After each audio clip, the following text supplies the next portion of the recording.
Jeffrey डामर का नाम एक ऐसे कुख्यात और घृणित अपराधी के रूप में जाना जाता है जिसने न केवल हत्याएं की बल्कि उन्हें अत्यंत विकृत तरीके से अंजाम दिया। वह कैनिबल किलर के नाम से भी जाना जाता है क्योंकि उसने अपने अपराधों के दौरान अपने शिकार के शरीर के कुछ हिस्सों को खाया। डामर की कहानी एक भयावह दिमागी विकृति, मानसिक बुराई और निर्दोषों के खिलाफ किए गए अत्याचारों की एक भयावह मिसाल है। उसकी हत्याओं ने दुनिया को झकझोर दिया और उसने जिस प्रकार से अपने अपराधों को अंजाम दिया वह बहुत ही डरावने और विकृत था। यह कहानी एक ऐसे व्यक्ति की है जिसे अपनी विकृत इच्छाओं और भूतिया विचारों ने एक खौफनाक अपराधी बना दिया। इस कहानी में हम जानेंगे कि कैसे जेफरी डामर ने एक एक करके हत्याएं की और फिर उन शवों के साथ भयानक कृत्य किए। साथ ही हम यह भी समझेंगे कि उसने इस तरह के घृणित कृत्यों को क्यों अंजाम दिया और कैसे उसके अपराधों का खुलासा हुआ। अध्याय 8, जेफरी डामर का प्रारंभिक जीवन, Jeffrey Dahmer's early life. Jeffrey Lionel Dahmer का जन्म 21 मई 1960 को अमेरिका के मिल्वॉकी, विस्कॉन्सिन में हुआ था। वह एक सामान्य परिवार से था और उसका बचपन शुरुआती समय में सामान्य था। उसकी मां, जो एक गृहिणी थी, और पिता, जो एक वैज्ञानिक थे, उनके बीच का संबंध भी स्थिर नहीं था। जेफरी की प्रारंभिक शिक्षा में कोई विशेष कठिनाई नहीं थी, लेकिन जैसे जैसे वह बड़ा हुआ उसकी मानसिक स्थिति में बदलाव आने लगा। डामर ने बचपन में जानवरों को मारने की आदत शुरू की, जो मानसिक विकृति की ओर संकेत था। वह अक्सर छोटे जानवरों को शिकार बनाता था और उनके शरीर के विभिन्न हिस्सों को इकट्ठा करता था। यह आदत समय के साथ और भी विकृत होती गई। उसकी मानसिक स्थिति का पता उसके माता पिता को नहीं चला और डामर का यह आदत बचपन से ही विकृत और खतरनाक थी। वह स्कूल में भी असामान्य था। उसकी दोस्ती किसी से नहीं थी और वह खुद को अकेला महसूस करता था। डामर का मन तरह तरह की अजीब और गरीब और भूतिया कल्पनाओं में खोया रहता था। यह समय उस मानसिक विकृति के लिए तैयार हो रहा था जो उसे एक खौफनाक अपराधी बनाने वाली थी। अध्याय 2, डामर की मानसिक विकृति का विकास, डेवलपमेंट ऑफ डामर्स मेंटल डिस्टर्बेंस। डामर की मानसिक विकृति धीरे धीरे बढ़ने लगी और वह अपनी आदतों में और भी खतरनाक बदलाव लाने लगा। 1978 में जब डामर 18 साल का था तब उसने अपनी पहली हत्या की। उसने एक व्यक्ति को अपहरण किया, फिर उसे मार डाला और उसके शव के साथ अत्यंत विकृत कृत्य किए। इस घटना ने उसके अपराधों की शुरुआत की और इसके बाद से उसकी मानसिक स्थिति और भी विकृत होती चली गई। वह अपनी हत्याओं में सबसे अधिक शिकार पुरुषों को बनाता था। डामर को पुरुषों के प्रति एक अजीब आकर्षण था और उसे शिकार बनाने के लिए वह उन्हें शराब पिलाकर बेहोश कर देता था। इसके बाद वह उन्हें मार डालता और शव के विभिन्न हिस्सों को खा जाता। डामर की मानसिक विकृति इस हद तक बढ़ चुकी थी कि वह मृत शरीरों के साथ घिनौनी क्रियाएं करता था। वह उनके शरीर के अंगों को संग्रहित करता और एक प्रकार का आंतरिक संतोष महसूस करता। उसकी इन हत्याओं की गति और विकृति समय के साथ बढ़ती गई और वह अब एक सीरियल किलर बन चुका था। अध्याय 3, डामर की हत्याओं का सिलसिला, the series of Dahmer's murders. Jeffrey Dahmer की हत्या की शुरुआत 1978 में हुई और इसके बाद से उसने 1991 तक लगातार 17 लोगों की हत्या की। उसकी हत्याओं की प्रक्रिया एक जैसी थी। वह पुरुषों को शिकार बनाता, उन्हें अपहरण करता, फिर बेहोश करने के बाद उन्हें मार डालता और शव के साथ अत्यंत विकृत कृत्य करता था। डामर की शिकार करने की शैली विशेष थी। वह अपने शिकार को एक ऐसे जाल में फंसा देता था जिसमें वह शराब और ड्रग्स का सेवन करके उन्हें बेहोश करता था। फिर वह शिकार के शरीर के अंगों को काटता और उन्हें खाता। उसके लिए यह एक प्रकार की मानसिक संतुष्टि का मामला बन गया था। डाहमर की हत्याएं पूरी तरह से असामान्य और भयावह थीं और वह अपने शिकार के शवों के साथ कई भयानक कृत्य करता था। वह उनकी हड्डियों और अन्य अंगों को संग्रहित करता था। यह सब उसकी मानसिक विकृति का हिस्सा था जो उसे किसी भी प्रकार की नैतिकता या इंसानियत से दूर कर चुका था। अध्याय 4 डाहमर का गिरफ्तारी और मुकदमा, Dahmer's arrest and trial. Jeffrey Dahmer की गिरफ्तारी 1991 में हुई जब उसने 14वीं हत्या के बाद एक शिकार को भागने का मौका दिया। उस शिकार ने पुलिस को पूरी घटना के बारे में सूचना दी और पुलिस ने डाहमर के घर की तलाशी ली। जब पुलिस ने उसके घर से साक्ष्य जुटाए तो वे हैरान रह गए। पुलिस को घर से शव के अंग, हड्डियां और मांस के हिस्से मिले। इसके बाद डाहमर को गिरफ्तार कर लिया गया और उसके खिलाफ मुकदमा चला। अदालत में उसने अपने सभी अपराधों को स्वीकार किया और बताया कि वह क्यों अपनी शिकारों के शवों के साथ भयानक कृत्य करता था। उसने बताया कि उसे इन हत्याओं से मानसिक संतुष्टि मिलती थी और वह किसी भी प्रकार की नैतिकता या शर्मिंदगी से मुक्त था। डाहमर के खिलाफ अदालत का फैसला 1992 में आया और उसे 15 आजीवन कारावास की सजा सुनाई गई। हालांकि डाहमर की सजा पूरी नहीं हो पाई क्योंकि 1994 में उसे एक अन्य कैदी ने हत्या कर दी।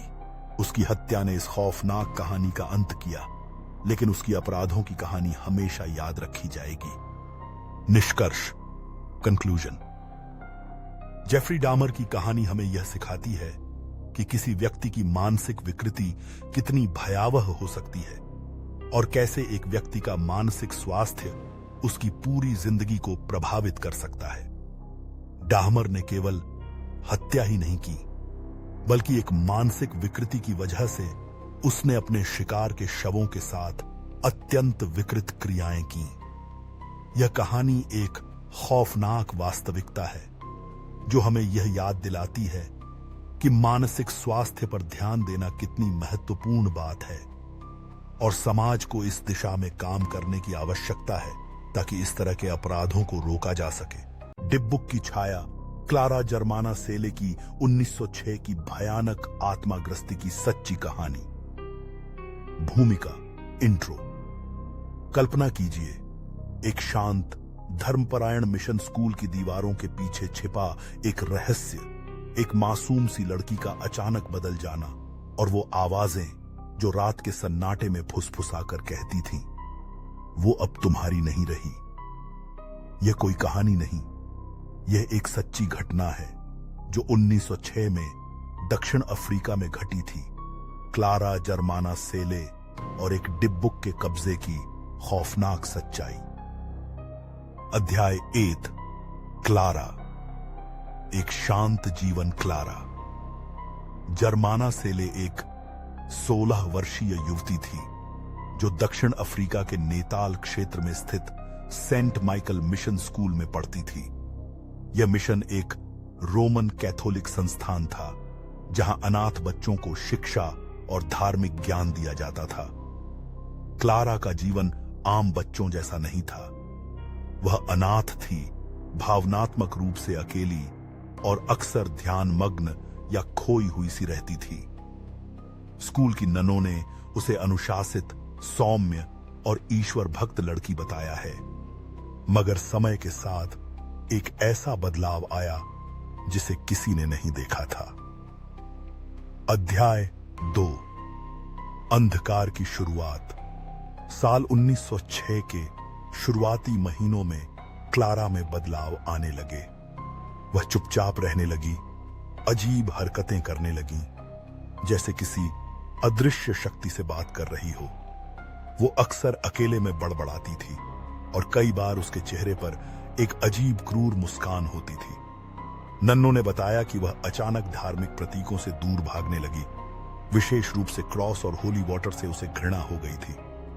एक दिन उसने अपनी एक नन से कहा, मैंने अपनी आत्मा सौंप दी है, अब वो मेरी नहीं। अध्याय 3। एक अनजानी भाषा में बातें। अब क्लारा ने ऐसी भाषाएं बोलनी शुरू कर दी जिन्हें उसने कभी सीखा ही नहीं था। Latin, German, Polish. उसकी आंखें गहरी और डरावनी हो गई थीं, जैसे वह लगातार कुछ देख रही हो जो बाकी किसी को नहीं दिखता। नन्नों ने कई बार उसे अपने बिस्तर के नीचे कुछ फुसफुसाते सुना। एक बार तो एक नन ने कहा कि उसने क्लारा को दीवार के पास हवा में लटकते देखा, बिना किसी सहारे के। यहां तक कि चर्च के पादरी फादर हर्स्ट को बुलाया गया। अध्याय 4। डिब्बुक। ये आत्मा कौन थी? फादर हर्स्ट ने जब क्लारा से बात की तो वह चिल्ला उठी, तू पवित्र नहीं है। मैं जानती हूं तूने क्या किया है।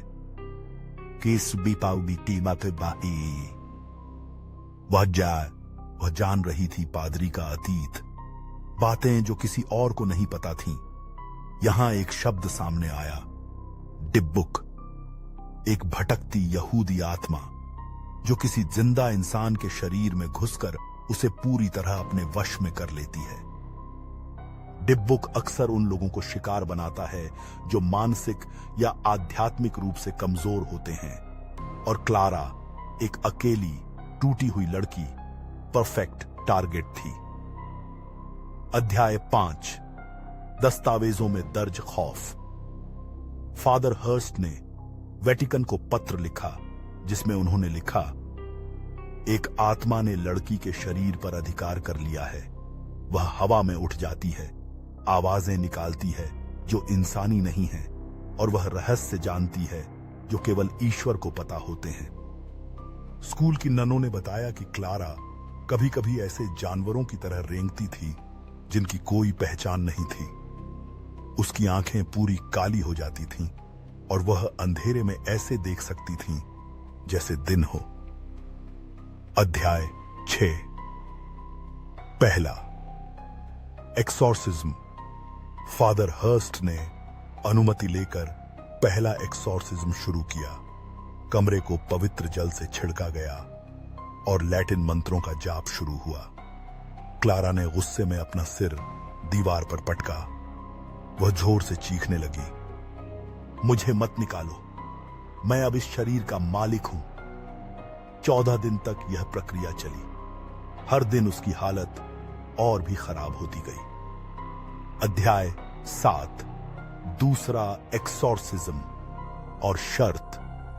दूसरे एक्सोर्सिज्म में क्लारा ने खुद बोला वो जाने को तैयार है, लेकिन बदले में किसी को चाहिए, किसी को उसकी जगह लेनी होगी। यह सुनकर पूरा चर्च डर गया, लेकिन फादर हर्स्ट ने प्रार्थना जारी रखी। अचानक क्लारा जोर से चिल्लाई, उसके शरीर से धुएं जैसा कुछ निकला और वह बेहोश हो गई। कमरे में अजीब सन्नाटा छा गया। अध्याय 8। शांति या एक छलावा। कुछ दिनों बाद क्लारा सामान्य दिखने लगी। वह शांत थी, किसी बात का जिक्र नहीं करती थी, पर कुछ ननों ने बताया कि रात के समय वह नींद में उठ जाती थी और एक ही बात दोहराती थी, वो अभी भी देख रहा है। एक नन को सीढ़ियों से गिरा हुआ पाया गया। कहा गया उसे किसी ने धक्का दिया, मगर वहां कोई नहीं था। क्लारा फिर से चर्च छोड़कर एक अन्य क्षेत्र में रहने चली गई। अध्याय 9। डिब्बुक। आज भी है। सालों बाद कई हॉरर फिल्में द पोजेशन, द अनबॉर्न और द डिब्बुक बॉक्स इसी अवधारणा पर बनी। डिब्बुक बॉक्स नाम की शापित चीजें ईबे जैसी साइट्स पर बिकती रहीं।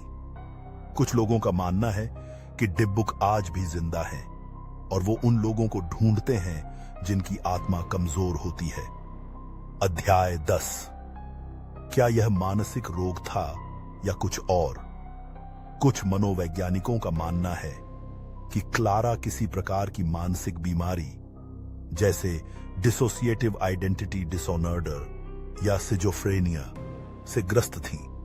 पर सवाल उठता है, क्या मानसिक बीमारी से कोई हवा में उड़ सकता है या अज्ञात भाषाएं बोल सकता है?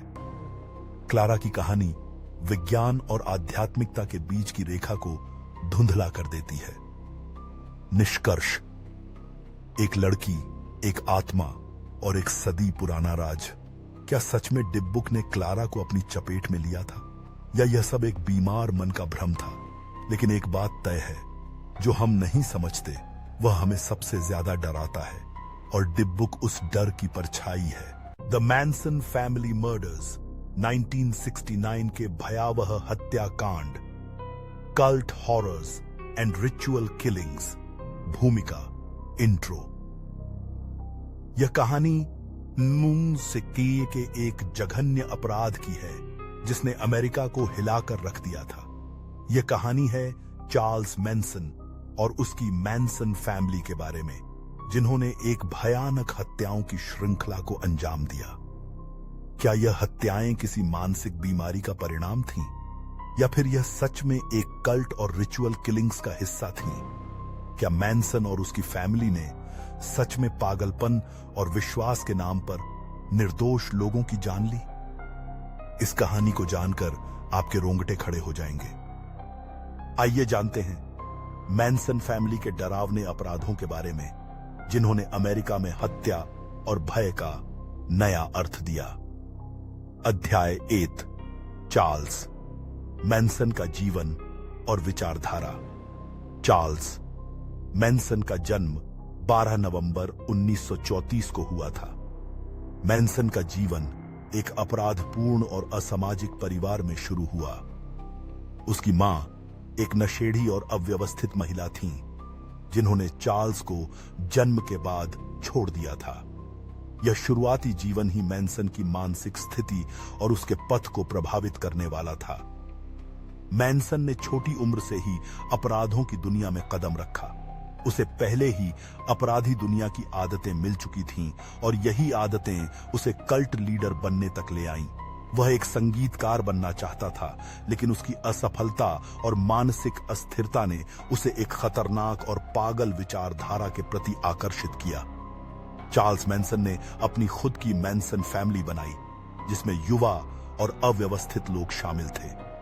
उसने अपने अनुयायियों को विश्वास दिलाया कि वह एक तरह से ईश्वर का अवतार है, और उनके द्वारा की जाने वाली हत्याएं भविष्य को बदलने के लिए आवश्यक थीं। यह वह समय था जब मैनसन ने अपनी फैमिली के सदस्यों को एक पागल, हिंसक और खौफनाक मिशन में शामिल किया। अध्याय 2, मैनसन फैमिली का निर्माण और उनकी मानसिकता। मैनसन ने एक कॉलोनी की तरह अपने अनुयायियों को इकट्ठा किया। उसने अपनी फैमिली में युवाओं को आकर्षित किया, जिन्हें वह अपनी मानसिक शक्तियों और तंत्र मंत्र के द्वारा नियंत्रित करता था। मैनसन का मानना था कि अमेरिका में एक बड़ा सामाजिक और जातीय युद्ध होने वाला था, जिसे वह हेल्टर स्केल्टर का नाम देता था। उसका कहना था कि इस युद्ध में काले लोग विजयी होंगे, लेकिन मैनसन और उसकी फैमिली को ही उनके सच्चे प्रभु के रूप में उभरना था। चार्ल्स मैनसन ने अपने अनुयायियों को यह विश्वास दिलाया कि वे एक महान कार्य के लिए तैयार हैं, और इसके लिए उन्हें हिंसक कृत्य करने होंगे। मैनसन ने हिंसा को एक औजार के रूप में इस्तेमाल किया, ताकि वह और उसकी फैमिली अपनी सत्ता स्थापित कर सके। उन्होंने रिचुअल किलिंग्स को इस युद्ध का हिस्सा बताया और कहा कि इससे ही सही समय आएगा। अध्याय 3, हेल्टर स्केल्टर और हत्या की योजना। चार्ल्स मैनसन का मानना था कि अमेरिका में एक जातीय संघर्ष होने वाला था, और वह इसे हेल्टर स्केल्टर, एक शब्द जो मैनसन ने बीटल्स के गीत से लिया था, कहता था। वह यह मानता था कि काले लोग उथल पुथल करने के बाद मैनसन और उसकी फैमिली को उनका नेतृत्व सौंप देंगे। इसके बाद मैनसन ने अपनी फैमिली के लोगों को हिंसा करने और निर्दोष लोगों को मारने के लिए उकसाया। यह संपूर्ण विचारधारा एक तरह के मानसिक नियंत्रण और विश्वास का परिणाम थी। मैनसन ने अपने अनुयायियों को यह विश्वास दिलाया कि वे इतिहास का हिस्सा बनने जा रहे हैं, और उनकी हिंसा से ही दुनिया बदलने वाली है। इसके बाद 1969 में मैनसन ने अपनी हत्या की योजना बनाई। अध्याय 4, 1959 की भयावह हत्याएं, टेट लबियांका मर्डर्स। सबसे प्रसिद्ध हत्याओं में से एक थी टेट लबियांका मर्डर्स। यह हत्याएं 9 और 10 अगस्त 1959 को न्यू अमेरिका में हुई। मैनसन के आदेश पर मैनसन फैमिली के सदस्यों ने फिल्म अभिनेत्री शैरन टेट और उनके दोस्तों का बेरहमी से मर्डर किया। शैरन टेट 8 महीने की गर्भवती थी और उनकी हत्या बेहद बर्बर तरीके से की गई थी। उनके साथ उनके दोस्त भी मारे गए थे। इसके बाद अगली रात मैनसन फैमिली के सदस्यों ने लेनो और रोजमेरी लबियांका की भी हत्या कर दी। इन हत्याओं को मैनसन ने अपने अनुयायियों से करवाया था ताकि वह यह दिखा सकें कि हेल्टर स्केल्टर यानी वह जातीय युद्ध शुरू हो चुका है। इन हत्याओं के दौरान मैनसन फैमिली के सदस्यों ने क्रूरता की हदें पार की और इन हत्याओं को रिचुअल किलिंग्स के रूप में देखा गया। हत्याएं बेहद भयावह और जघन्य थीं। मैनसन के अनुयायियों ने इन हत्याओं को यह सुनिश्चित करने के लिए किया था कि अपराध की निशानियां स्पष्ट रूप से दिखें। इसमें खून से लिखे गए शब्द और विभिन्न प्रतीक शामिल थे। अध्याय 5, पुलिस जांच और मैनसन फैमिली की गिरफ्तारी। जब इन हत्याओं का खुलासा हुआ तो न्यू ऑरलियंस के लोग चौंक गए थे। पुलिस जांच में मैनसन फैमिली का हाथ सामने आया। मैनसन और उसकी फैमिली के सदस्यों को गिरफ्तार कर लिया गया। चार्ल्स मैनसन को हत्या की साजिश में दोषी ठहराया गया और उसे गिरफ्तार किया गया।